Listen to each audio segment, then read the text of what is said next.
Pedro Serrano, el náufrago que confundió a otro humano con el diablo.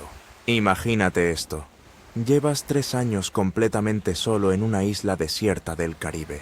No has visto un alma humana en más de 1000 días.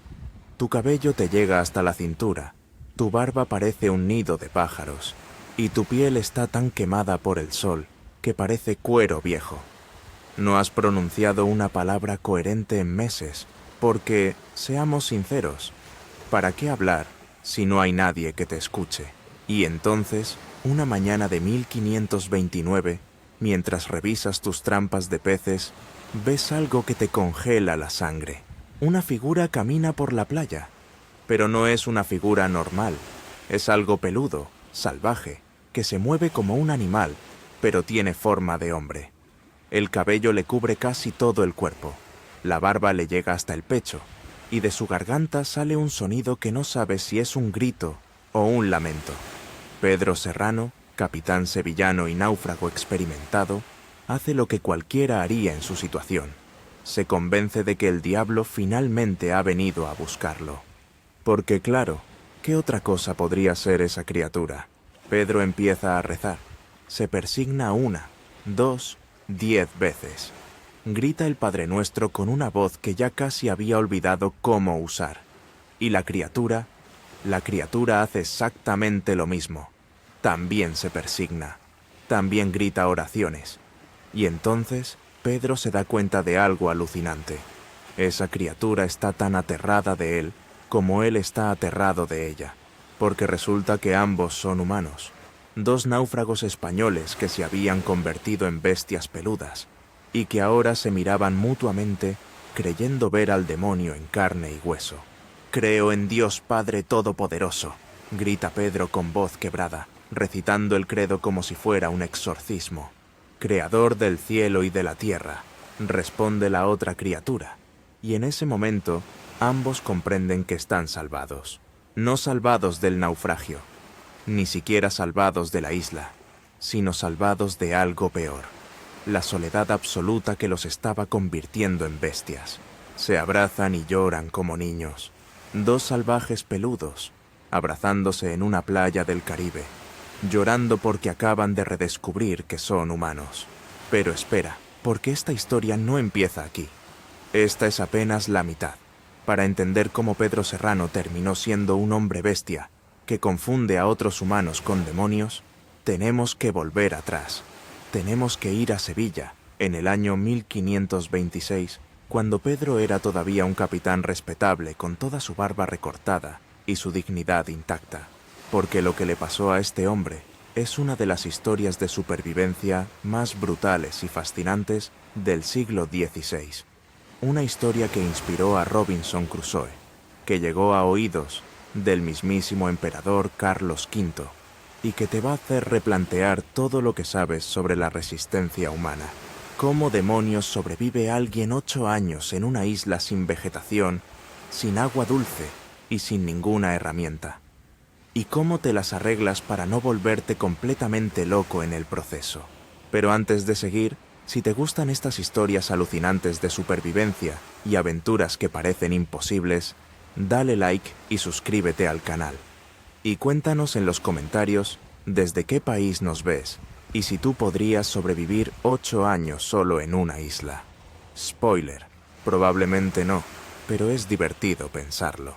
Ahora, para entender la historia de Pedro Serrano, tienes que entender cómo era el mundo en 1526.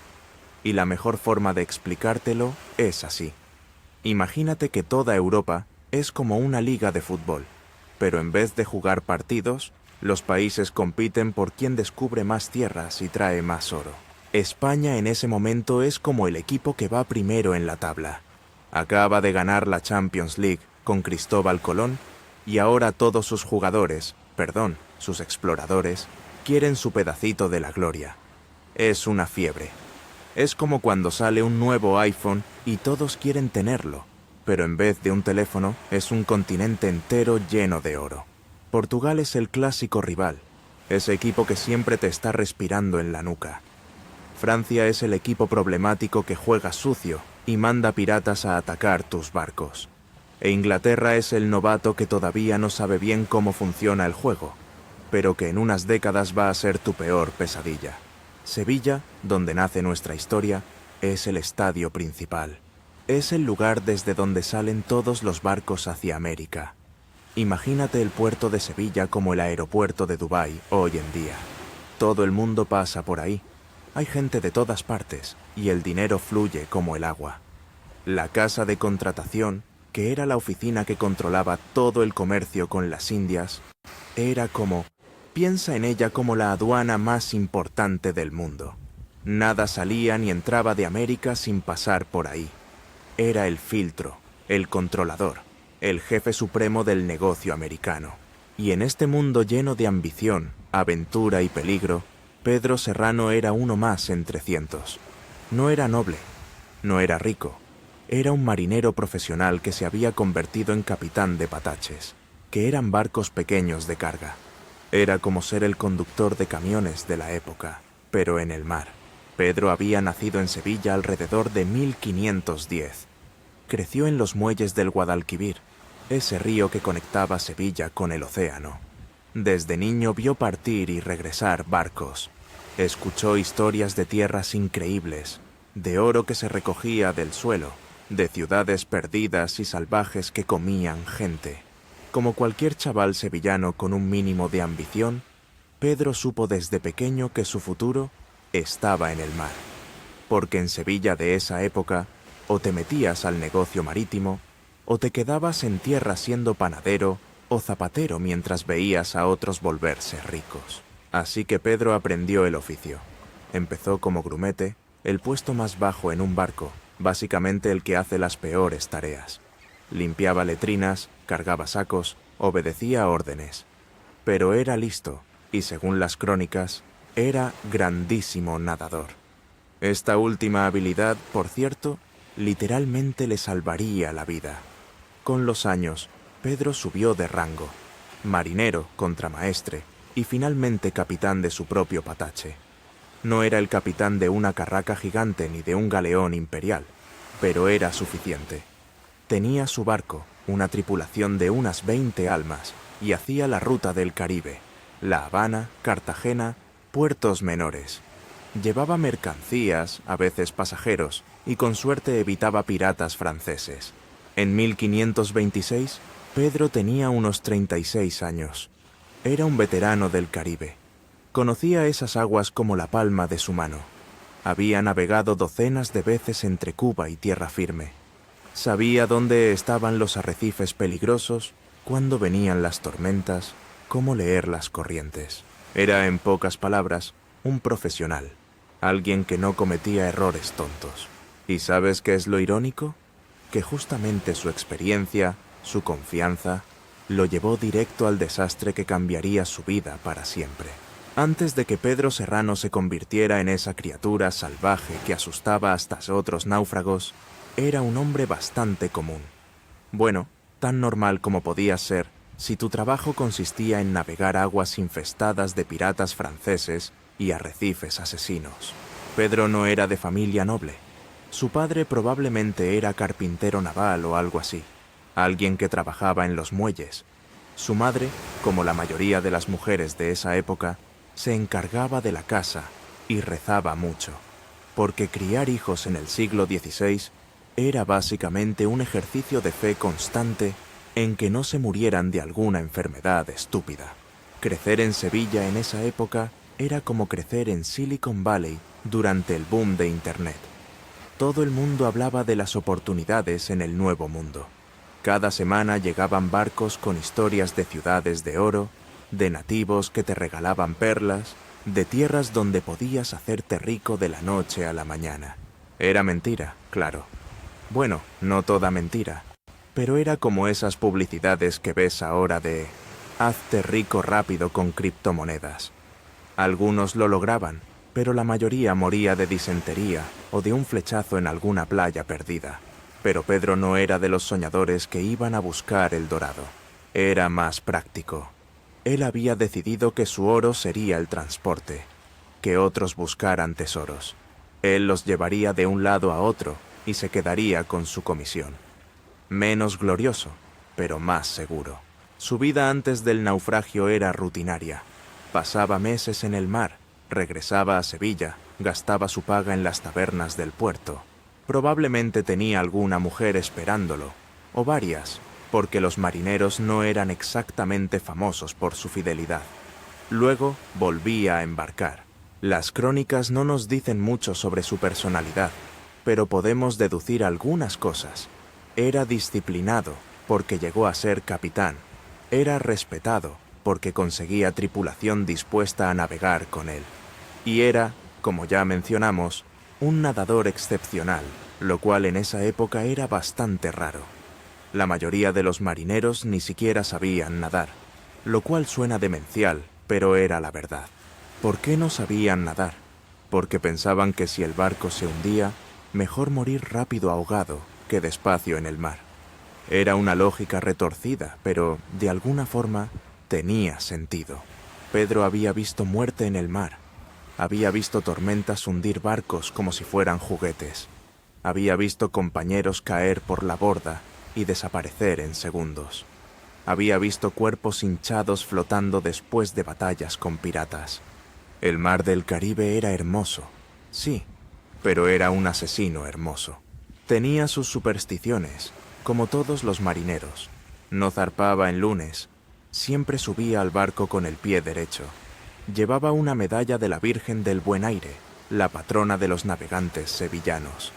Antes de cada viaje se confesaba con un cura, porque nunca sabías si ibas a volver.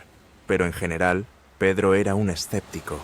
Había visto demasiado para creer en todas las historias de monstruos marinos y sirenas. Para él, los verdaderos peligros eran los arrecifes, las tormentas y los franceses. Todo lo demás eran cuentos de marineros borrachos. Imagínate a Pedro en la taberna la noche antes de su último viaje normal. Está tomando vino aguado, porque el vino puro era para los ricos. Está comiendo algo de tocino salado con pan duro.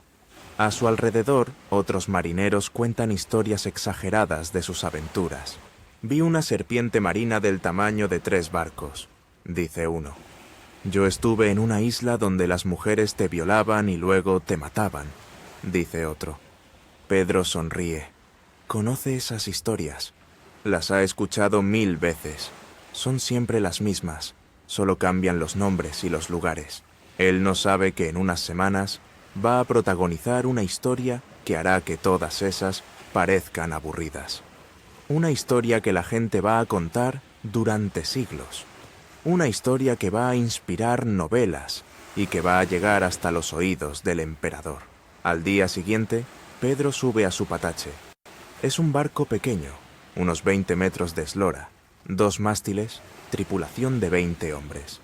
Llevan provisiones, bizcocho duro que podía durar meses, vino en barriles, aceite, tocino salado, quesos curados, agua en toneles. La ruta es simple. La Habana a Cartagena de Indias. Una semana de navegación si todo va bien. 10 días si hay mal tiempo. Es un viaje que Pedro ha hecho docenas de veces. Se despide de Sevilla sin saber que no la volverá a ver en 8 años. Y cuando la vea otra vez, ya no será Pedro Serrano el capitán. Será Pedro Serrano el salvaje. Pedro Serrano la leyenda. Pedro Serrano el que sobrevivió a lo imposible. Pero primero tiene que perderlo todo, absolutamente todo, incluyendo su humanidad. El viaje empezó como cualquier otro. El patache de Pedro salió de La Habana con buen viento, cielo despejado y la tripulación de buen humor. Llevaban mercancías ligeras, un par de pasajeros y las esperanzas de llegar a Cartagena en una semana. Los primeros 2 días fueron perfectos. El tipo de navegación que todo marinero sueña. Viento constante desde popa, mar tranquilo, sol que brillaba pero no quemaba demasiado.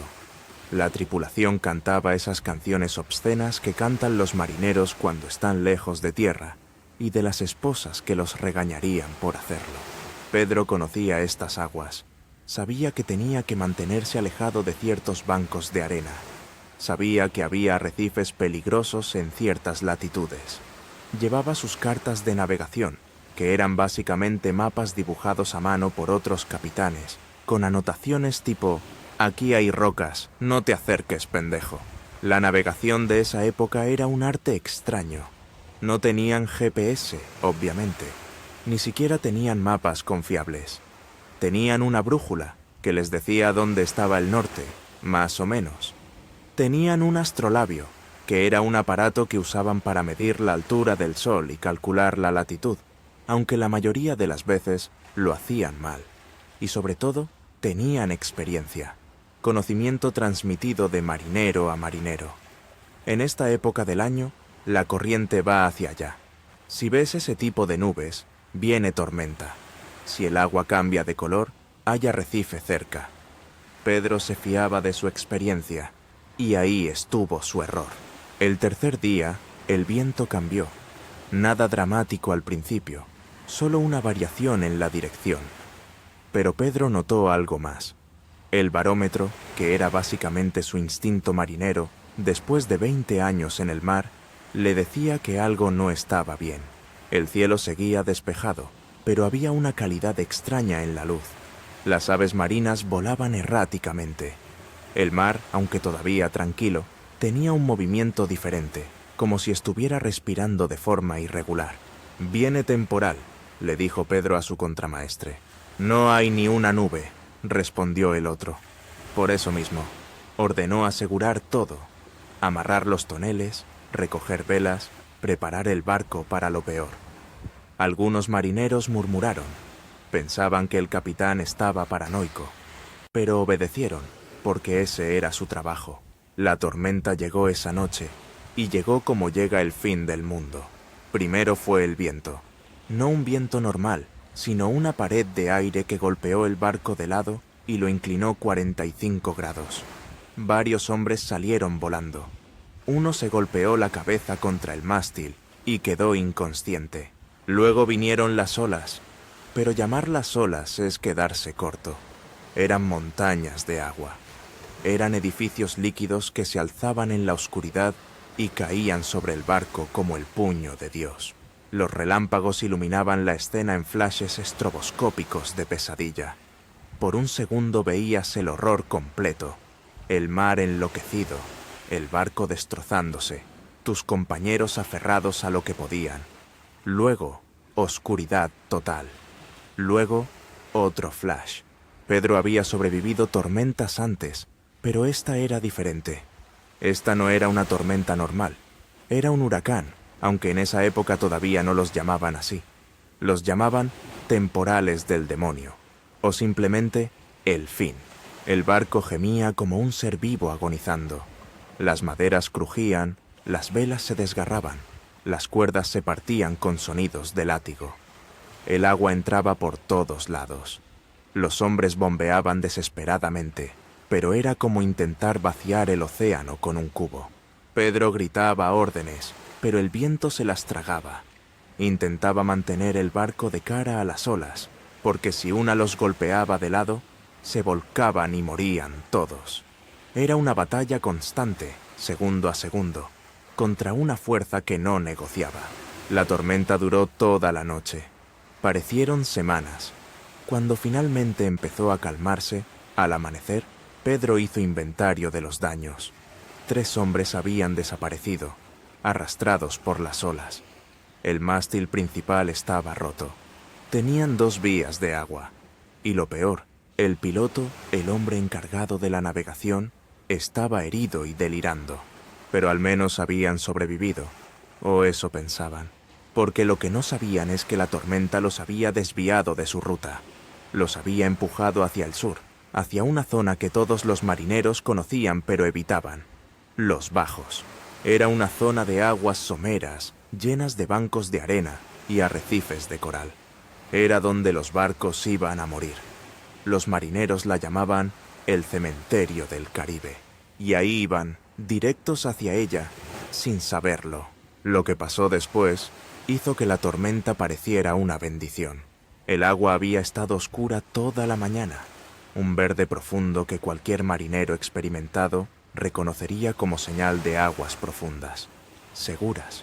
Pero alrededor del mediodía, Pedro notó que el color estaba cambiando. Se estaba volviendo más clara, turquesa. bonita, mortal. ¡Aguas someras!, gritó, pero era demasiado tarde. El patache golpeó el banco de arena con un sonido que Pedro nunca olvidaría. No fue un crash violento como en las películas, fue más bien como un rasguño gigante, un chirrido profundo y horrible de madera contra coral y arena. El barco se detuvo en seco. Varios hombres cayeron hacia adelante, y entonces empezó el verdadero horror, porque el barco no se hundió inmediatamente. Se quedó atascado en el banco de arena, inclinado a un lado, con el casco rajado. El agua empezó a entrar, pero lentamente. Tenían tiempo, minutos, tal vez una hora. Pedro tomó el control. Años de experiencia le dijeron exactamente qué hacer. Ordenó a los hombres recoger todo lo que pudieran: comida, agua, cuerdas, cualquier cosa útil. Preparar los botes salvavidas. Pero había un problema. Solo tenían un bote pequeño, y eran 17 hombres, menos los 3 que la tormenta se había llevado. Pedro hizo cálculos rápidos. El bote podía llevar, con suerte, a 8 hombres. Eso significaba que alguien se quedaba, o todos intentaban amontonarse, y probablemente el bote se volcaría y morirían todos. Decidió dividir los viajes. El bote llevaría a 8 hombres a la isla más cercana. Asumiendo que había una isla cerca, luego regresaría por el resto. ¿Y cuál es la isla más cercana?, preguntó alguien. Pedro miró alrededor, mar hasta donde alcanzaba la vista, pero había visto mapas de esta zona. Sabía que en algún lugar cercano había pequeñas formaciones de tierra, bancos de arena elevados. No eran gran cosa, pero era mejor que nada. Hacia el este, dijo, señalando.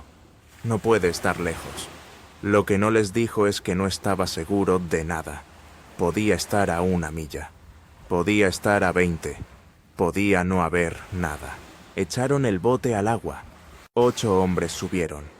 Pedro se quedó con los otros 8, porque un capitán no abandona su barco hasta que todos están seguros. Era el código. Era estúpido, pero era el código. El bote se alejó remando. Pedro y los otros lo vieron desaparecer en la distancia. Y esperaron. 1 hora. 2 horas. El barco seguía hundiéndose lentamente. El agua ya les llegaba a las rodillas. 3 horas. 4. El bote no regresaba. Al atardecer, Pedro supo la verdad. El bote no iba a regresar. O había naufragado, o los otros habían decidido salvar sus propios cuellos. O simplemente no habían encontrado tierra y estaban perdidos en el mar. No importaba. El resultado era el mismo. Estaban condenados. «Tenemos que nadar», dijo Pedro. Los otros lo miraron como si estuviera loco. La mayoría no sabía nadar bien. Y aunque supieran, ¿nadar hacia dónde? No veían tierra por ningún lado. Yo vi algo al este cuando subí al mástil. Mintió Pedro. No había visto nada, pero tenía que darles esperanza. No está lejos. Prepararon lo que pudieron. Amarraron odres de agua, envolvieron algo de comida en telas impermeables, improvisaron flotadores con maderas. Era patético, pero era algo. Cuando el agua les llegó al pecho, supieron que había llegado el momento. Uno por uno, se tiraron al mar. Pedro, el grandísimo nadador, se lanzó el último. El agua estaba tibia, casi agradable. El sol se ponía, tiñendo el mar de naranja y rojo. Habría sido hermoso, si no fuera porque estaban nadando hacia su probable muerte. Durante la primera hora, los 9 hombres nadaban juntos, más o menos, pero gradualmente empezaron a separarse. Algunos nadaban más rápido, otros más lento. Algunos se ahogaban. Pedro escuchó los gritos a su espalda, gritos de pánico, de cansancio, de rendición. Cada vez menos gritos. El silencio era peor que los gritos. Nadó durante horas. Sus brazos eran fuego, sus piernas plomo. Tragaba agua salada, tosía, seguía nadando. La oscuridad cayó completamente. Solo estaban él y el mar infinito. En algún momento perdió la noción del tiempo. Nadaba porque no sabía hacer otra cosa. Nadaba porque detenerse significaba morir. Y entonces su mano tocó algo sólido. Arena gateó hacia adelante, tosiendo agua de mar, temblando de agotamiento. Llegó a tierra firme y se desplomó. Cuando despertó, era de día. Estaba tendido en una playa pequeña, de un islote que no debía medir más de 200 metros de largo por 100 de ancho. Miró alrededor. Vio a otros 5 náufragos desperdigados en la arena. 6 en total habían llegado. De 20 tripulantes, 6 quedaban. Se levantó con dificultad. Cada músculo le dolía. Tenía quemaduras de sol, cortes en las manos y pies, los labios resecos. Y entonces se dio cuenta de dónde estaban. No había árboles, no había vegetación, no había agua dulce visible. Era un banco de arena con algunas rocas y corales. Era, literalmente, el lugar más inhóspito donde podían haber naufragado. Uno de los otros náufragos despertó, vio el panorama y dijo lo que todos pensaban. Aquí vamos a morir. Tenía razón, pero lo que no sabía es cuánto tiempo iba a tomar y cuánto iban a sufrir antes. Los primeros náufragos en morir lo hicieron rápido. Uno no sobrevivió la primera noche. Simplemente no despertó. Su corazón, agotado por el nado maratoniano y deshidratado por el agua salada que había tragado, se rindió mientras dormía. Bendita muerte, pensó Pedro. Rápida, sin sufrimiento. Ojalá todos tuvieran esa suerte. Los 5 restantes hicieron inventario de sus recursos. Tenían la ropa que llevaban puesta, aunque ya empezaba a desintegrarse por la sal. Tenían un cuchillo que uno de ellos había amarrado a su cintura. Tenían sus manos. Y eso era todo. No tenían comida, no tenían agua, no tenían herramientas, no tenían nada. El segundo día, mientras exploraban su prisión de arena, descubrieron 3 cosas. Primera, el islote era exactamente lo que parecía, un banco de arena que apenas sobresalía del mar. Segunda, no había absolutamente nada de vegetación, ni siquiera algas secas. Tercera, había algunas tortugas marinas que ocasionalmente llegaban a la playa. Las tortugas se convirtieron en su salvación temporal y su maldición permanente. Mataron la primera tortuga entre los 5, volteándola sobre su caparazón y usando el cuchillo para abrirla. La carne era dura y sabía raro, pero era proteína. La sangre era salada pero más bebible que el agua de mar. «Esto nos va a matar más rápido que la desierta», dijo uno, refiriéndose a la sed. Tenía razón, pero ¿qué opción tenían? Comer significaba ganar un día más de vida. No comer significaba morir ahora. La elección era obvia. El problema del agua era más complicado. No llovía. El islote no tenía ninguna fuente de agua dulce. El rocío de la mañana era insignificante. Lo único que se le ocurrió a Pedro fue intentar recolectar agua de lluvia, pero para eso necesitaban lluvia, y el cielo estaba obstinadamente despejado. El tercer náufrago murió al 4.º día. Simplemente se sentó en la arena, miró al horizonte y se negó a moverse. «Ya no puedo más», dijo. Y era cierto. Su cuerpo estaba tan deshidratado que su piel parecía pergamino. Murió esa noche. Los 4 restantes empezaron a mirar los cadáveres. Nadie lo dijo en voz alta al principio, pero todos sabían lo que los otros estaban pensando. Los cuerpos contenían líquidos, contenían carne, contenían recursos. Pedro fue el primero en romper el silencio. «No. Vamos a morir», dijo uno de los otros. «Entonces morimos como hombres, no como bestias», respondió Pedro. Enterraron los cuerpos en la arena. Fue uno de los últimos actos de civilización que Pedro Serrano haría en mucho tiempo. El 4.º náufrago intentó nadar de vuelta. Simplemente no soportó la idea de morir de sed en una isla viendo el océano por todos lados. «Prefiero ahogarme intentándolo», dijo. Se tiró al agua y empezó a nadar hacia el horizonte. Los otros 3 lo vieron alejarse hasta convertirse en un punto. Luego en nada. Ahora eran 3. Pedro y otros 2 marineros. Pero la verdadera tragedia estaba por comenzar, porque la sed no solo mata, primero te vuelve loco. El quinto náufrago empezó a ver cosas, barcos en el horizonte que no existían, pájaros que le hablaban. Según él, su madre lo llamaba desde el agua. Una tarde, simplemente caminó hacia el mar y siguió caminando. Nunca regresó. Quedaban 2. Pedro y un marinero joven, tal vez de 20 años, llamado, bueno, las crónicas nunca nos dieron su nombre. Llamémoslo Juan, porque todos los marineros de esa época se llamaban Juan o Diego o Francisco. Durante las siguientes semanas, Pedro y Juan desarrollaron una rutina de supervivencia.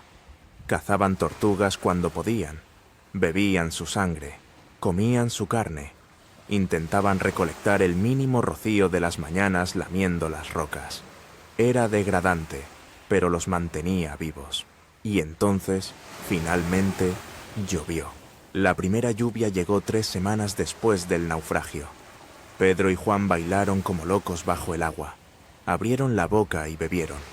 Usaron el caparazón de tortuga como recipiente. Era el día más feliz que habían tenido en semanas. Esa noche, Juan habló por primera vez en días. ¿Crees que alguien venga a buscarnos? Pedro quería mentirle, quería darle esperanza, pero estaba demasiado cansado para mentiras. No, dijo, nos dieron por muertos, nadie busca a los muertos. Juan se quedó callado un momento. Luego preguntó, ¿cuánto tiempo crees que podemos sobrevivir aquí? Pedro miró alrededor. La isla estéril, el mar infinito, el cielo indiferente. No lo sé, admitió, pero vamos a averiguarlo. Lo que no le dijo a Juan es que él había hecho cálculos mentales. Un náufrago promedio, en condiciones marginales, puede durar tal vez 2 meses, 3 con suerte. Después de eso, alguna deficiencia nutricional, alguna enfermedad o simplemente el agotamiento psicológico lo mataría. Juan murió al 2.º mes. No fue dramático, no fue repentino. Simplemente una mañana no despertó. Su cuerpo había decidido que era suficiente. Pedro lo enterró en la arena junto a los otros. Y entonces se quedó solo. Completamente, absolutamente, terriblemente solo. Y aquí es donde la verdadera historia de supervivencia comienza. Porque lo que Pedro Serrano hizo durante los siguientes 3 años, nadie lo había hecho antes. Y pocos lo han hecho después. La soledad no te mata de golpe. Te consume lentamente, como una enfermedad que avanza 1 milímetro cada día, hasta que un día te despiertas y no recuerdas quién eras. Pedro Serrano pasó de ser un capitán civilizado a ser un animal en cuestión de semanas. Y no es una metáfora, es literal. La ropa fue lo primero en irse. La sal y el sol la desintegraron hasta convertirla en harapos. Eventualmente, Pedro simplemente dejó de usarla. ¿Para qué? No había nadie que lo viera. No había ninguna razón social para mantener el pudor. Estaba completamente solo en una isla en medio del océano. Así que Pedro Serrano, capitán de la casa de contratación de Sevilla, empezó a caminar desnudo por la playa. Al principio le daba vergüenza, aunque no hubiera nadie. Luego simplemente le dejó de importar.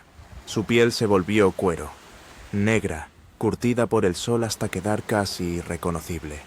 Su cabello creció salvaje. Su barba creció más salvaje todavía. Después de unos meses, parecía más un animal que un hombre, pero sobrevivía, y eso requería ingenio.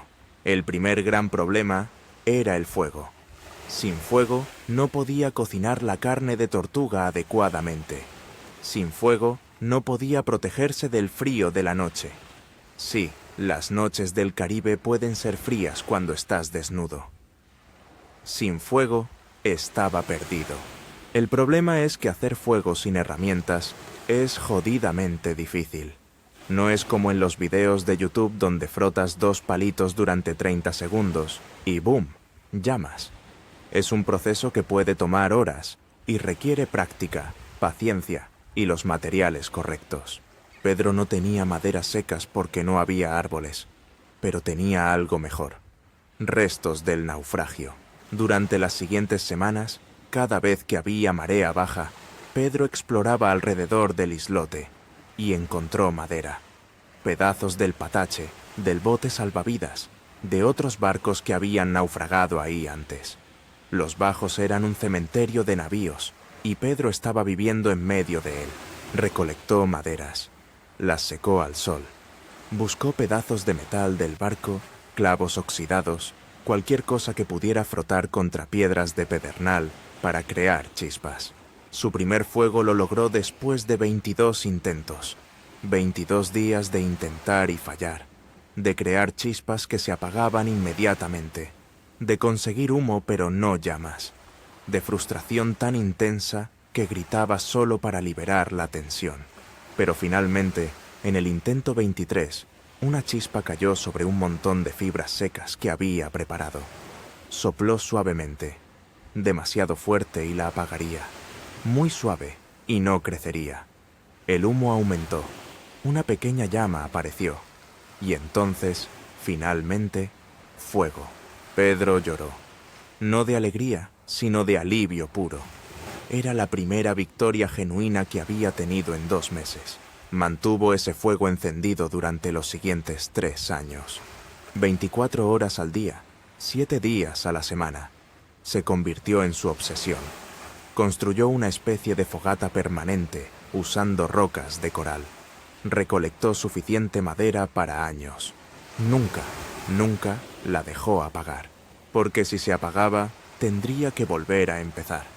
Y no estaba seguro de tener la fortaleza mental para hacerlo otra vez. El fuego le permitió cocinar, y cocinar le permitió conservar carne. Podía secar pescado y carne de tortuga, convirtiéndola en algo parecido al tasajo. No sabía delicioso, pero era proteína que duraba días en vez de horas. El agua seguía siendo un problema. Dependía completamente de la lluvia, y las lluvias en esa zona eran impredecibles. Podía pasar semanas sin una gota. Cuando llovía, Pedro recolectaba cada mililitro posible en caparazones de tortuga, en conchas, en depresiones naturales de las rocas. Desarrolló un sistema. Cuando llovía, bebía hasta saciarse. Llenaba cada recipiente disponible. Y luego racionaba obsesivamente. Cada sorbo contaba. Cada gota era vida. Los días sin lluvia los pasaba cazando. Las tortugas eran su principal fuente de alimento. Había aprendido sus patrones. Sabía cuándo llegaban a desovar. Sabía cómo voltearlas rápidamente para que no escaparan. Se volvió un experto. También pescaba. Improvisó anzuelos con huesos de pescado y pedazos de metal del barco. Usaba carne de tortuga como carnada. No era pesca deportiva, era supervivencia pura. Pero lo más difícil no era la supervivencia física, era la mental, porque Pedro estaba completamente solo, y la soledad hace cosas raras a tu cerebro. Empezó a hablar solo. Al principio murmuraba mientras trabajaba. Luego empezó a mantener conversaciones completas consigo mismo. Debates sobre si debía cazar tortugas hoy o mañana. Discusiones sobre la mejor forma de apilar las maderas. Argumentos sobre absolutamente nada. Le puso nombre a las tortugas. Había una que volvía regularmente, una hembra grande. La llamó Esperanza. No se la comió. Era su amiga. Su única conexión con algo vivo que no fuera él mismo. Le hablaba a Esperanza. Le contaba historias de Sevilla. Le describía el olor del pan recién horneado, el sabor del vino, la sensación de dormir en una cama. Esperanza nunca respondía, claro, pero eso no importaba. El acto de hablar, de formar palabras, de recordar que alguna vez había sido humano, era lo que lo mantenía cuerdo. Más o menos. Construyó señales. Apiló rocas y maderas en una torre alta. La mantenía con fuego humeando de día. De noche, el fuego servía como faro. Era su única esperanza de ser rescatado. Pasaban barcos ocasionalmente, lejos, en el horizonte. Pedro gritaba, agitaba los brazos, alimentaba el fuego hasta crear columnas de humo. Pero ninguno lo vio. O si lo vieron, Pensaron que era una hoguera de nativos y no se acercaron. Cada barco que pasaba sin verlo era una pequeña muerte, una esperanza que nacía y moría en el mismo día. Después del primer año, Pedro dejó de llevar la cuenta de los días. ¿Para qué? No tenía ningún calendario, ninguna razón para saber si era martes o sábado. El tiempo se volvió fluido, medido solo por lluvias y tortugas. Su mente empezaba a deslizarse. A veces olvidaba palabras. Trataba de recordar el nombre de su hermano y no podía. Intentaba visualizar el rostro de su madre y la imagen estaba borrosa. Estaba perdiendo su humanidad. No por falta de voluntad, sino porque la humanidad es algo social. La construimos y mantenemos en relación con otros. Sin otros humanos, ¿qué somos? Pedro Serrano estaba descubriendo la respuesta, y no le gustaba. Al final del tercer año, Pedro era prácticamente irreconocible. Su cabello le llegaba hasta la cintura. Su barba era un nido salvaje de nudos. Su piel era negra como el cuero viejo. Sus uñas eran garras. Hablaba constantemente, pero ya no tenía claro si hablaba con él mismo, con esperanza, con Dios o con alguna voz en su cabeza. Había sobrevivido 3 años, un récord probablemente sin precedentes, pero había pagado un precio. Ya no era Pedro Serrano el capitán, era simplemente Serrano, el salvaje, el animal que una vez fue hombre. Y entonces, en un día como cualquier otro, vio algo que lo cambiaría todo y que casi lo mata de terror. Otra persona. Pedro estaba revisando sus trampas de pesca cuando lo vio. Una figura en la otra punta de la playa, a unos 100 metros de distancia. Su primer pensamiento no fue «me salvé». Su primer pensamiento fue «eso no es humano», porque la figura era extraña, peluda, salvaje. Caminaba medio encorvada. Su cabello era largo y despeinado, su piel oscura, y hacía sonidos, gruñidos, gritos, no palabras. Pedro había pasado 3 años solo. Su mente no estaba exactamente estable. Y lo primero que pensó, con absoluta convicción, es que el diablo finalmente había venido a buscarlo. Porque, ¿qué otra cosa podía ser? En una isla desierta, completamente sola, de repente aparece una criatura que parece humana pero no lo es. Tiene que ser el demonio. Tiene que ser una prueba, una tentación, o directamente el fin. Pedro empezó a rezar. Gritó el Padre Nuestro. Se persignó 1, 2, 10 veces. Levantó las manos formando una cruz con los dedos, como si eso pudiera protegerlo. Y la criatura hizo exactamente lo mismo. También empezó a gritar. También se persignó. También levantó las manos en señal de cruz. Y ahí es cuando Pedro se dio cuenta. La criatura estaba tan aterrada de él como él estaba aterrado de ella. Porque claro, para la otra persona, Pedro también parecía el diablo. 3 años sin cortarse el cabello. 3 años de barba salvaje. Piel negra como el carbón. Desnudo. Haciendo sonidos que apenas parecían palabras. Se miraron desde la distancia. 2 bestias que una vez fueron hombres. 2 náufragos que habían olvidado lo que era ser humano. Y cada uno estaba convencido de estar viendo al demonio. En el nombre del Padre, del Hijo y del Espíritu Santo, gritó Pedro con una voz que apenas reconocía como suya. «¡Apártate de mí, Satanás!», gritó la otra criatura. Y entonces Pedro empezó a recitar el credo. Ese rezo que todos los cristianos conocían. Ese rezo que, según las supersticiones de la época, ningún demonio podía decir. Creo en Dios Padre Todopoderoso, Creador del cielo y de la tierra. La otra criatura se quedó callada, escuchando. Y entonces, con voz temblorosa, continuó. Creo en Jesucristo, su único Hijo, nuestro Señor. Siguieron así, alternando líneas del credo. 2 salvajes en una isla desierta, probándose mutuamente su humanidad mediante oraciones cristianas. Cuando terminaron, hubo un momento de silencio. Y entonces Pedro dio un paso adelante. La otra persona también. Otro paso. Otro. Se acercaron lentamente, todavía desconfiados. Cuando estaban a unos 5 metros, Pedro finalmente habló con claridad. ¿Eres español? Soy español, respondió el otro. Su voz era ronca, como si no la hubiera usado en mucho tiempo. ¿De dónde eres tú? Sevilla, dijo Pedro. Mi nombre es Pedro Serrano. Soy capitán. Naufragué hace no sé cuánto tiempo. 3 años, tal vez. Yo llegué hace días, creo, o semanas. No sé. Mi barco también naufragó. Se quedaron mirando. Y entonces, simultáneamente, se echaron a llorar. No fue un llanto elegante. Fue un derrumbe completo. 3 años de soledad explotando de golpe. 2 hombres que habían olvidado lo que era el contacto humano, abrazándose y llorando como niños. Se abrazaron con fuerza. Se aferraron el uno al otro como náufragos a un madero flotante. Porque en ese momento, eso es exactamente lo que eran. Náufragos salvados por el simple hecho de que ya no estaban solos. Cuando finalmente se calmaron, se sentaron en la arena.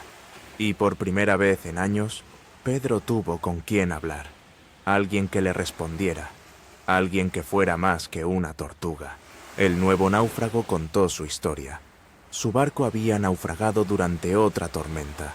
Él había sido el único superviviente. Había nadado hasta la isla. Llevaba días aquí, tal vez semanas, no estaba seguro. Era más joven que Pedro, tal vez 30 años. También era marinero. También era sevillano, increíblemente. Habían crecido en la misma ciudad, navegado por las mismas aguas. Tal vez incluso se habían cruzado en el puerto sin saberlo. ¿Cómo has sobrevivido?, preguntó el hombre, mirando el campamento de Pedro. El fuego permanente, las pilas de madera, los caparazones llenos de agua. Con ingenio, respondió Pedro, y con mucha, mucha suerte. Le mostró cómo cazaba tortugas, cómo mantenía el fuego, cómo recolectaba agua. Compartió pescado seco, compartió agua. Esa noche, por primera vez en 3 años, Pedro Serrano no durmió solo. Tenían un fuego, tenían comida, tenían agua. Y ahora tenían algo infinitamente más valioso. Tenían compañía. Pero aquí es donde la historia se pone interesante. Porque resulta que 2 salvajes sobreviviendo juntos no es exactamente un paraíso de amistad y camaradería. Es más bien como un reality show de supervivencia sin cámaras, con todos los conflictos, celos y roces que eso implica. Porque el nuevo náufrago, las crónicas nunca nos dieron su nombre, así que sigamos llamándolo el compañero, trajo sus propias ideas sobre cómo debían hacer las cosas, y chocaban con las ideas de Pedro. Deberíamos mover el fuego aquí, decía el compañero. Ha estado ahí 3 años y funciona perfectamente, respondía Pedro. Deberíamos cazar más tortugas y guardarlas vivas, decía el compañero. Se escaparían, respondía Pedro. Yo ya lo intenté. Era como tener un compañero de cuarto que critica cómo haces todo después de que has vivido solo durante años. Irritante, pero necesario. Los primeros días fueron de ajuste. El compañero tuvo que adaptarse a las rutinas que Pedro había establecido. Pedro tuvo que acostumbrarse a tener que consultar y compartir. Dividieron la isla en territorios informales. Pedro tenía su zona con el fuego. El compañero construyó su propio refugio en el otro extremo. No por enemistad, sino porque 3 años de soledad te hacen apreciar tu espacio personal. Establecieron rutinas. Pedro enseñó al compañero todas sus técnicas de supervivencia. El compañero aportó nuevas ideas. Entre 2 cerebros encontraron mejoras a los sistemas de Pedro. Pero lo más importante, tenían conversación. Hablaban constantemente sobre Sevilla, sobre el mar, sobre sus familias, sobre comida que extrañaban, sobre mujeres, sobre vino, sobre cada maldita cosa que se les ocurría, porque llevaban años sin poder hablar con nadie. Pedro redescubrió palabras que había olvidado. Reconstruyó recuerdos que se habían borrado. Recordó que alguna vez había sido civilizado, pero también empezaron las tensiones. Porque dos hombres, por muy agradecidos que estén de tener compañía, eventualmente van a chocar cuando viven en una isla de 200 metros cuadrados sin escapatoria posible.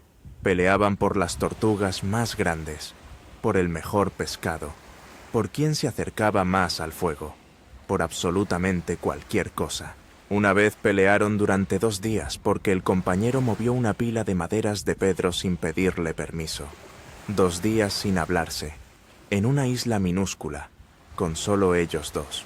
Era absurdo, era ridículo, era inevitable, pero siempre se reconciliaban, porque al final del día la alternativa era volver a estar solo, y ninguno de los dos podía soportar esa idea, porque habían descubierto algo fundamental sobre la supervivencia. Puedes sobrevivir sin comida durante semanas, puedes sobrevivir sin agua durante días, pero sobrevivir sin compañía humana te destroza de formas que ninguna privación física puede lograr. Imagínate que estás atrapado en un elevador con un desconocido. Incómodo, ¿verdad? Ahora imagínate que ese elevador nunca llega a ningún piso.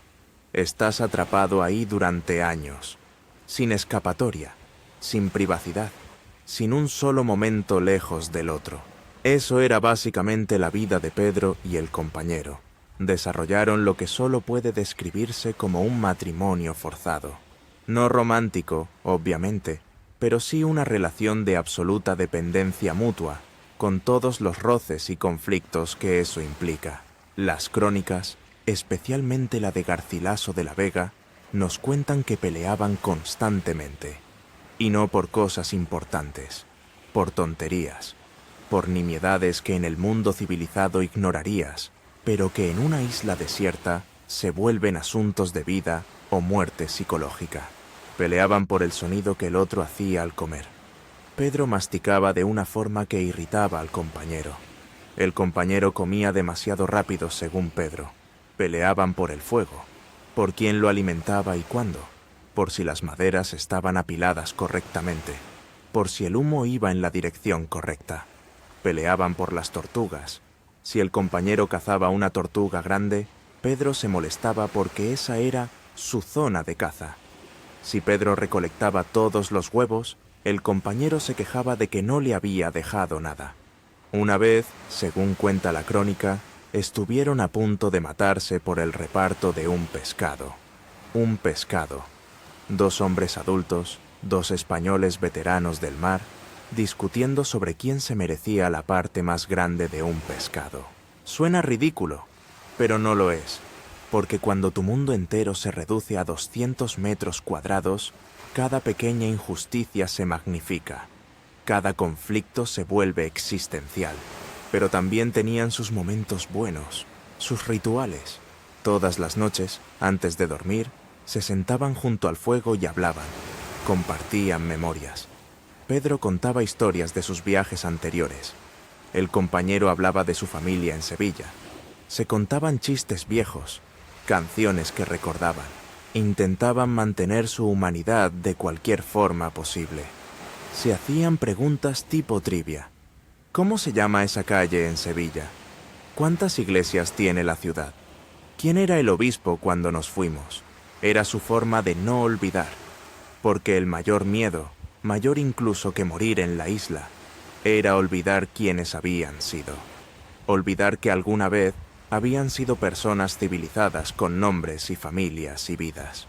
Inventaron juegos, competencias de pesca, carreras de natación, concursos de ver quién podía aguantar más la respiración, cualquier cosa para romper la monotonía, porque esa era la verdadera tortura de la isla, no el hambre ni la sed, sino el aburrimiento absoluto.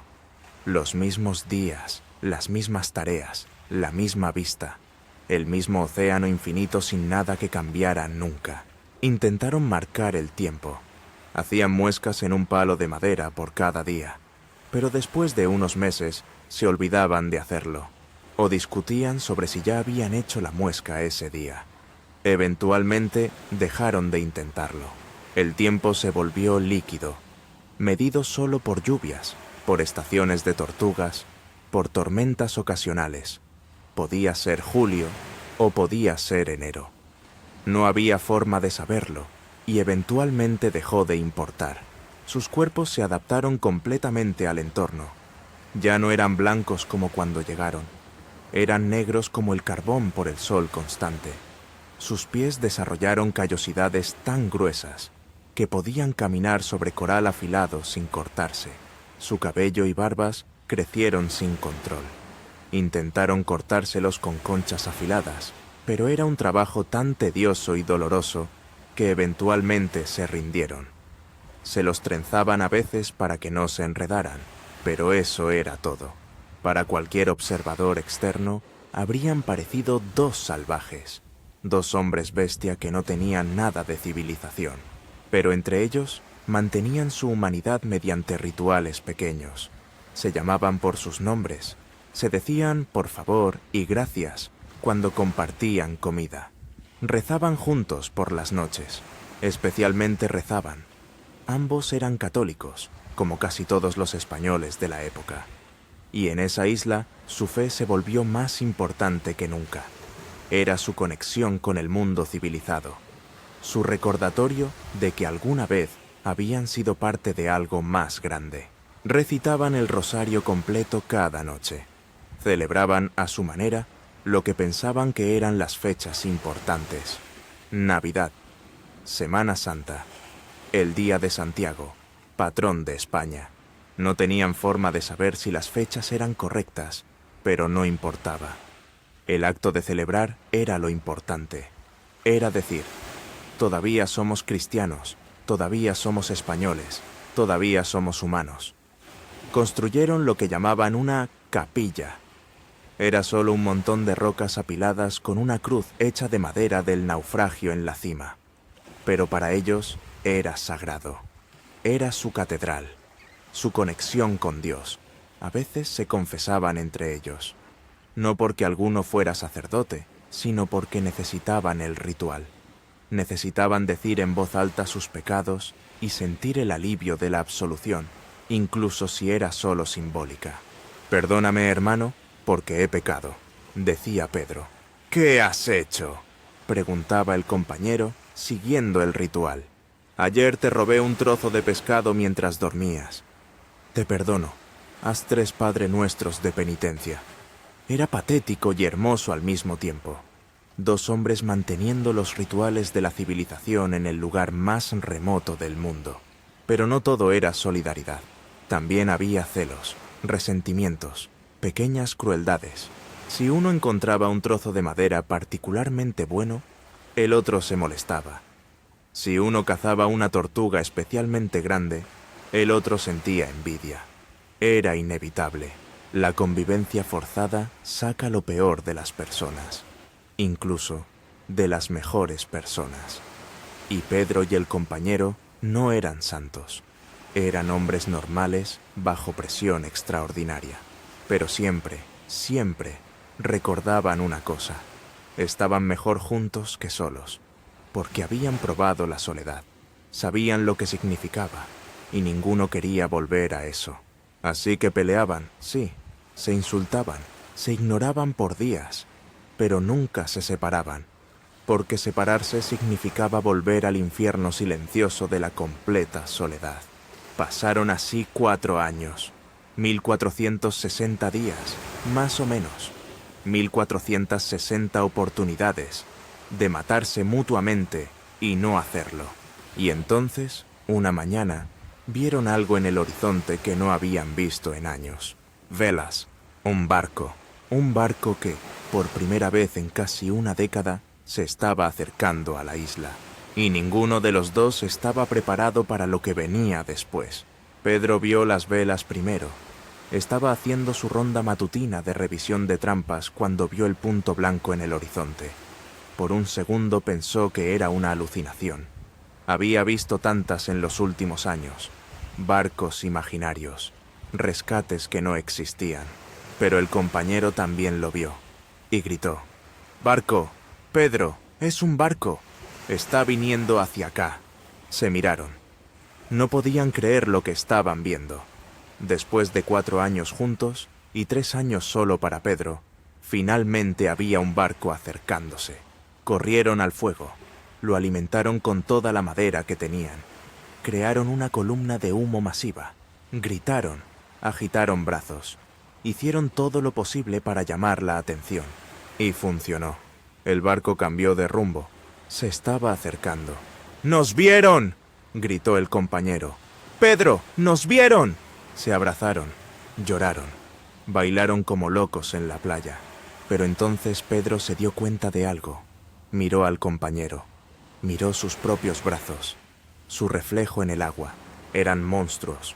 7 años en una isla del Caribe sin cortarse el cabello ni la barba, sin ropa, con la piel negra como cuero viejo. Parecían cualquier cosa menos humanos. Pedro, dijo el compañero con voz temblorosa, ¿crees que nos reconozcan como españoles? Era una pregunta válida. Para los marineros del barco que se acercaba, iban a parecer salvajes, nativos hostiles, tal vez, o demonios, o cualquier cosa menos compatriotas náufragos. Tenemos que mostrarles que somos cristianos, dijo Pedro. La cruz, traigamos la cruz.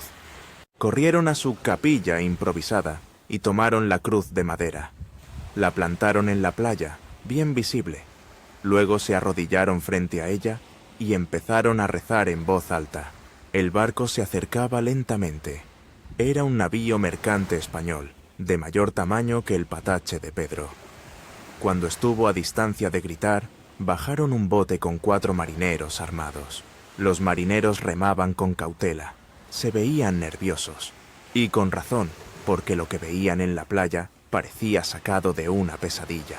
2 figuras completamente negras, desnudas, con cabello hasta la cintura, arrodilladas frente a una cruz, rezando en lo que sonaba como español, pero con voces tan roncas y extrañas que apenas se entendía. Los marineros desembarcaron con espadas desenvainadas. Se acercaron despacio. «¡Somos españoles!», gritó Pedro. «¡Somos cristianos! ¡Somos náufragos!». Los marineros se detuvieron. Uno de ellos, probablemente el contramaestre, dio un paso adelante. «¿De dónde sois?». «Sevilla», respondió Pedro. «Mi nombre es Pedro Serrano. Soy capitán. Naufragué hace muchos años. 7, tal vez 8». «¿8 años?». El marinero no lo podía creer. «¿Has sobrevivido aquí 8 años?». «3 solo», dijo Pedro. 4 con mi compañero aquí». Los marineros se miraron entre ellos. Uno se persignó. Otro murmuró una oración.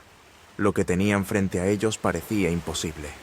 2 hombres que habían sobrevivido años en una isla sin nada. Era un milagro. O brujería. No estaban seguros de cuál. «Probadlo», dijo uno de los marineros. «Recitad el credo». Pedro y el compañero lo recitaron perfectamente. Luego el Padre Nuestro. Luego el Ave María. Cada oración que les pidieron. Finalmente, los marineros bajaron las espadas. «Son cristianos», dijo el contramaestre. «Preparen el bote, los llevamos al barco». Subir al bote fue extraño para Pedro. Hacía 8 años que no ponía un pie en una embarcación.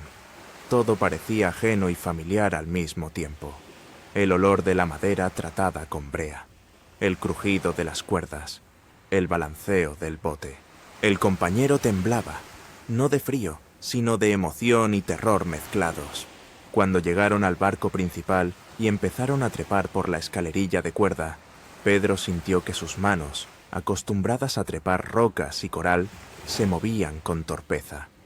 Sus músculos, perfectamente adaptados para sobrevivir en la isla, no recordaban cómo trepar un barco. La tripulación los recibió con una mezcla de asombro y horror. Algunos se persignaron, otros simplemente los miraban con la boca abierta. Nadie se atrevía a acercarse demasiado.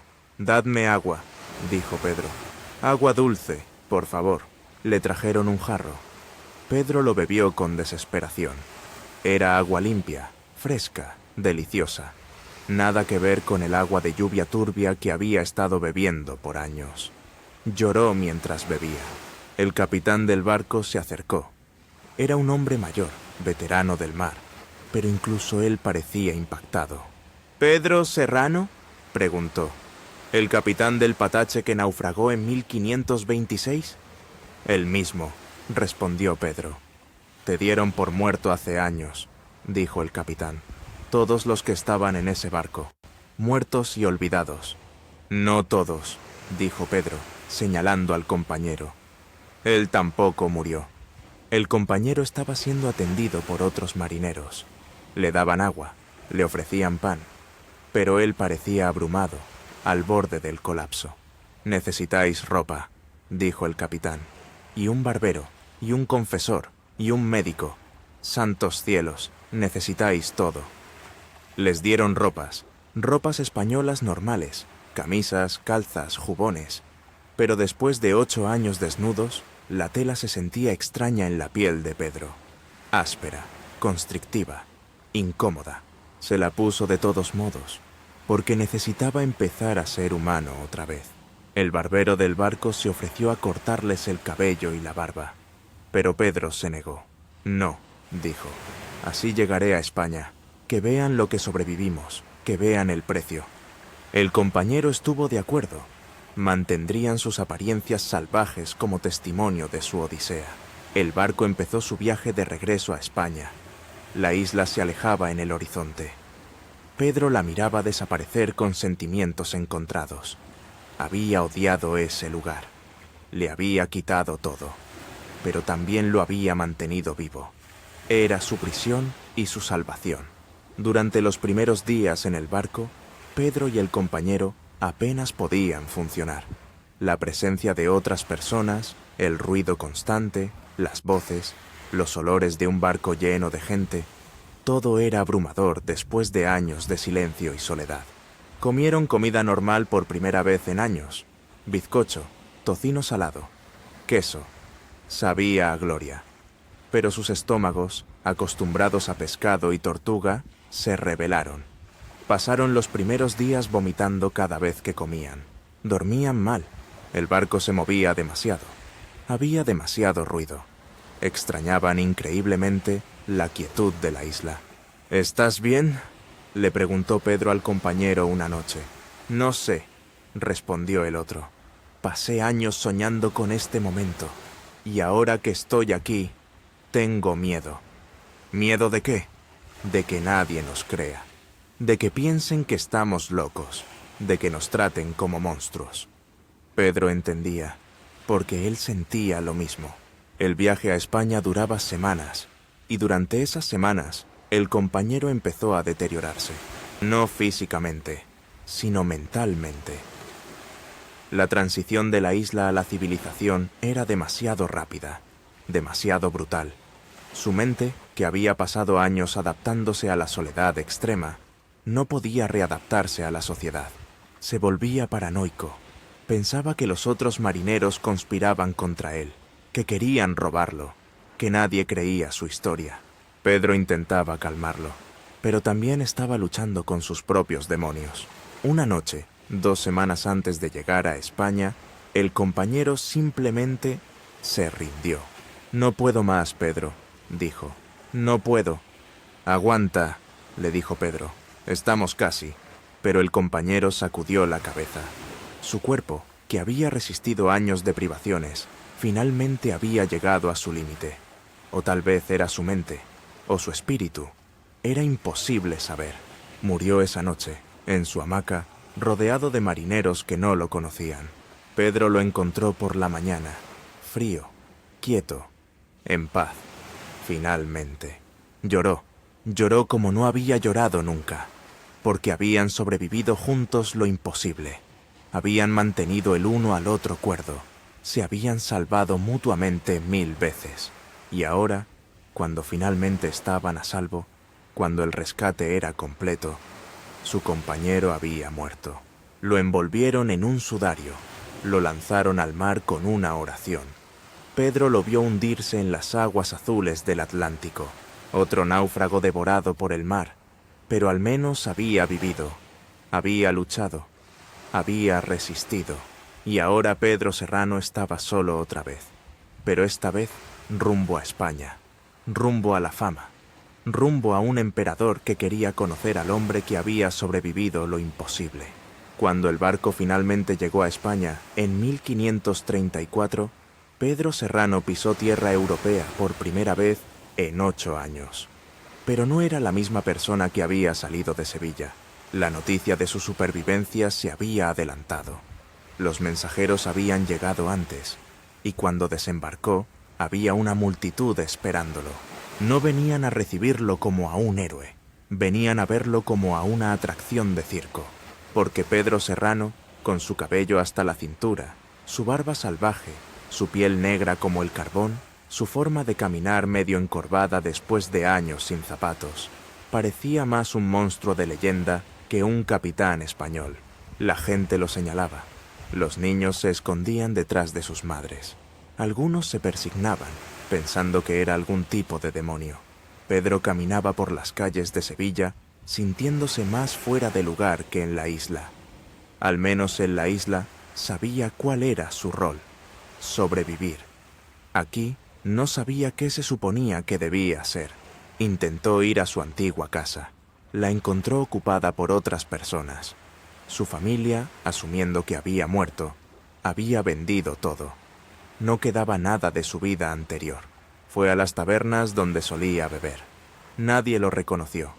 Los viejos compañeros marineros que todavía vivían lo miraban como a un extraño.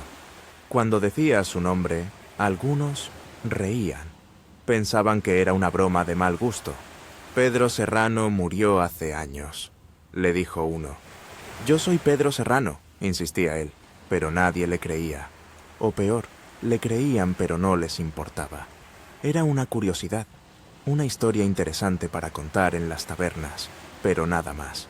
Pasó semanas deambulando por Sevilla como un fantasma, sin dinero, sin casa, sin familia que lo reconociera. Había sobrevivido 8 años en una isla desierta, pero ahora estaba muriendo lentamente en su propia ciudad. Hasta que alguien tuvo una idea. Si el emperador Carlos V escuchaba su historia, tal vez le daría algo. Una pensión, un reconocimiento, algo.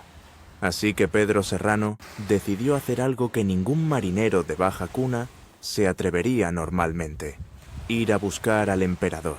Carlos V, en ese momento, era el hombre más poderoso del mundo. Era emperador del Sacro Imperio Romano Germánico, rey de España, gobernante de medio continente europeo y de las colonias americanas. Tenía más poder que cualquier persona desde los romanos. Y Pedro Serrano, náufrago desnudo con pinta de salvaje, iba a presentarse ante él. El viaje a Alemania, donde Carlos V tenía su corte en ese momento, fue humillante. Pedro no tenía dinero para pasaje. Tuvo que mendigar su camino, trabajar en barcos a cambio de pasaje, dormir en establos. Pero finalmente llegó a un palacio alemán donde el emperador estaba en temporada de audiencias. El problema era que un don nadie como Pedro Serrano no podía simplemente entrar a ver al emperador. Había protocolos, guardias, burocracias.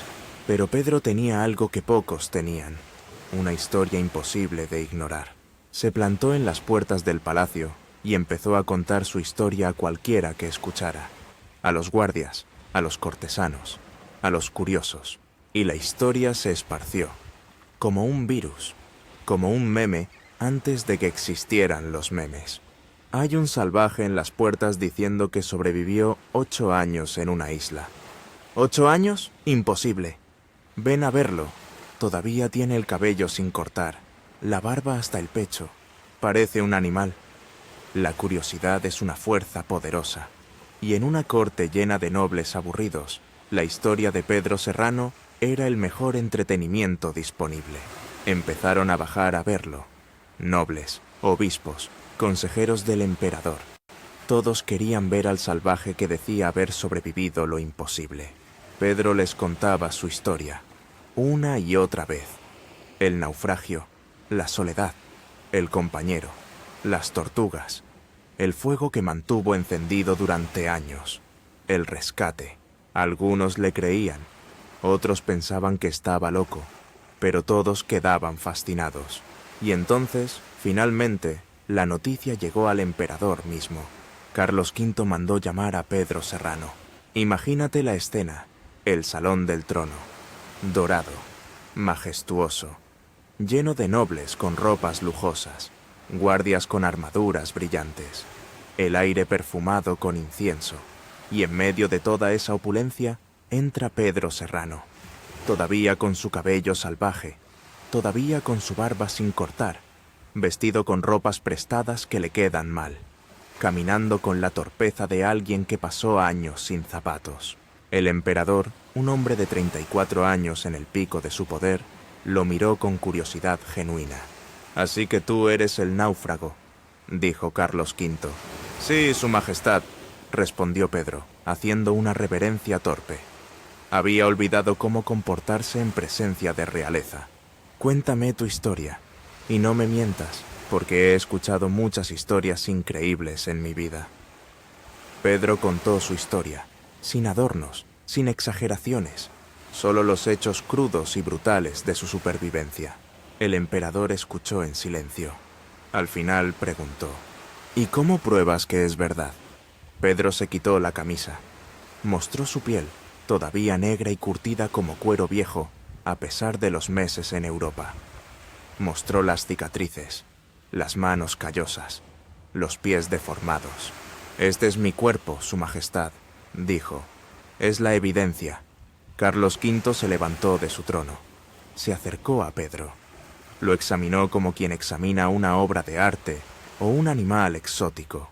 «Extraordinario», murmuró. «Absolutamente extraordinario».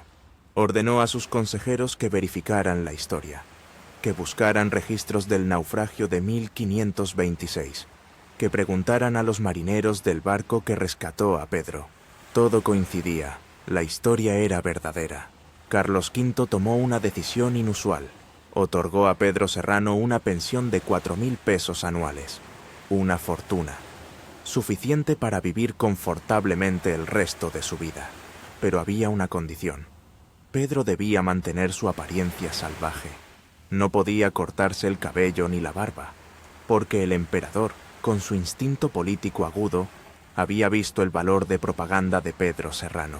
Era el símbolo perfecto de la tenacidad española, de la capacidad del hombre cristiano de sobrevivir cualquier adversidad mediante fe y determinación. Así que Pedro Serrano se convirtió en una atracción de corte. Era exhibido en eventos importantes. Los nobles pagaban por verlo, por escuchar su historia, por tocarlo y confirmar que era auténtico. Era humillante, era degradante, pero era mejor que morir de hambre.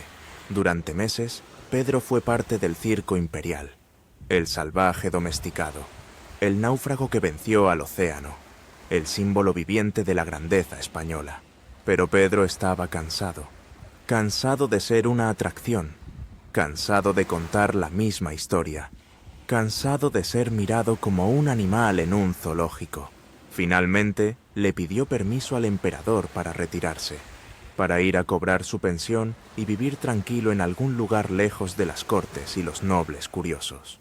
Carlos V aceptó, con una condición: que Pedro mantuviera su apariencia salvaje hasta llegar a las Indias, donde debía cobrar su pensión. Era una última petición, una última exhibición. Pedro aceptó, porque ¿qué opción tenía? Se embarcó rumbo a Panamá en 1535.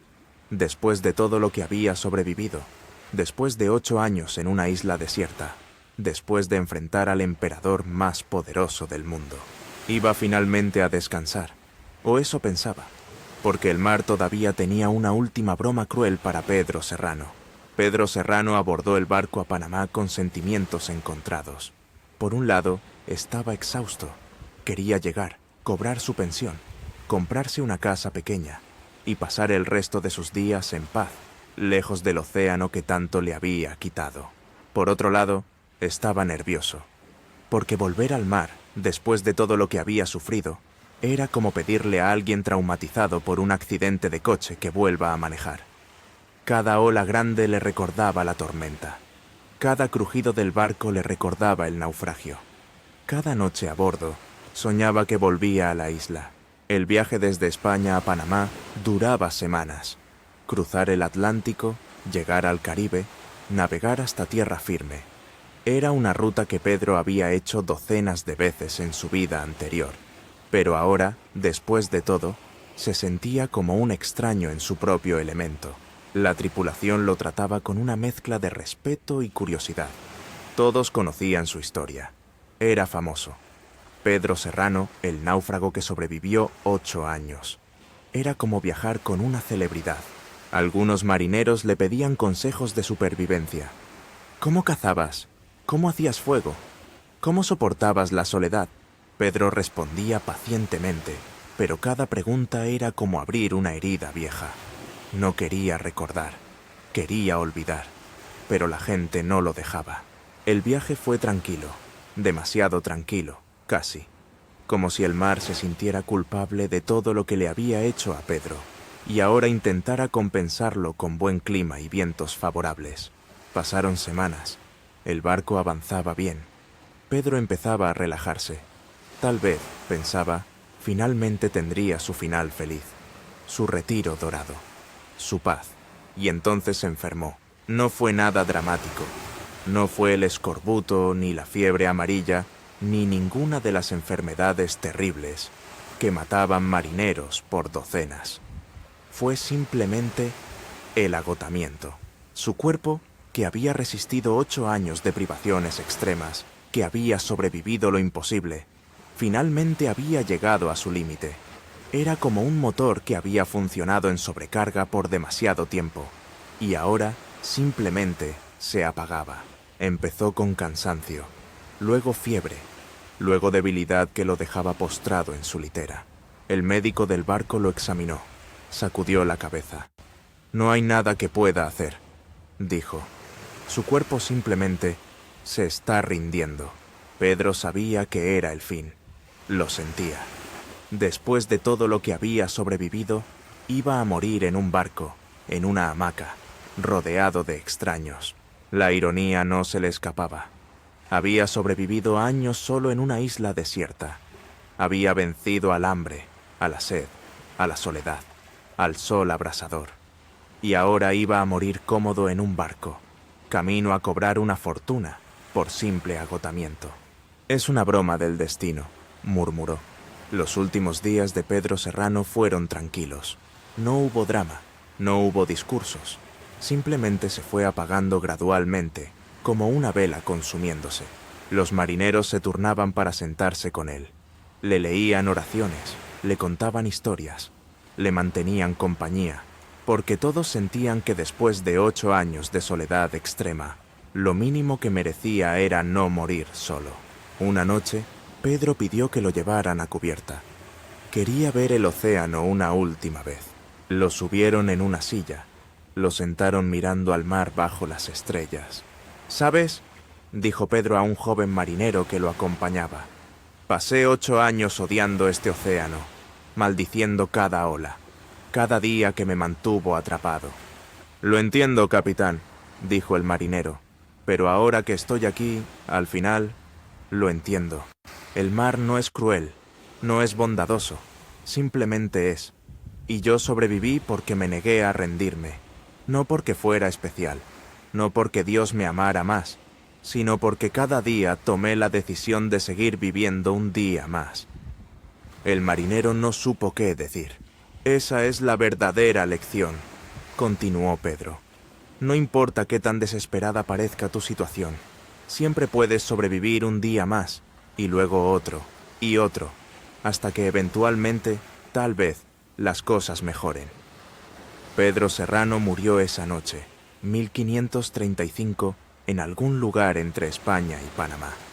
Su cuerpo fue envuelto en lona y lanzado al mar, como era costumbre con los muertos en los barcos. El océano que había intentado matarlo durante 8 años, finalmente lo reclamó, pero no como víctima, sino como un igual, como un adversario que había luchado bien y que merecía un entierro honorable en las aguas que había dominado. Su pensión, esos 4.000 pesos anuales, nunca fueron cobrados. Quedaron en los registros imperiales como una deuda pendiente a un muerto, Pero su historia no murió con él. Garcilaso de la Vega, el famoso cronista, escuchó la historia de labios de Garcí Sánchez de Figueroa, quien había conocido personalmente a Pedro. La incluyó en sus comentarios reales de los incas, publicados en 1609, 74 años después de la muerte de Pedro. La historia se esparció. Se contó en tabernas, en barcos, en cortes reales. Inspiró a Daniel Defoe cuando escribió Robinson Crusoe en 1719, casi 200 años después. Aunque Defoe usó la historia de Alexander Selkirk como base principal, elementos de la historia de Pedro Serrano están ahí. La soledad, la transformación salvaje, la resistencia imposible. El Banco Serrana, ese banco de arena donde Pedro sobrevivió 8 años, todavía existe. Está ahí, en el Caribe, a 14 grados 20 minutos norte, 80 grados 25 minutos oeste. Los marineros lo evitan, los pescadores lo conocen, y algunos, los que conocen la historia, lo llaman todavía la isla de Serrano. No hay monumentos a Pedro Serrano, no hay estatuas, no hay calles con su nombre. Murió como había vivido, sin gran ceremonia, sin gran reconocimiento, pero sobrevivió, y esa supervivencia, esa negativa obstinada a rendirse incluso cuando todo estaba perdido, es su verdadero legado.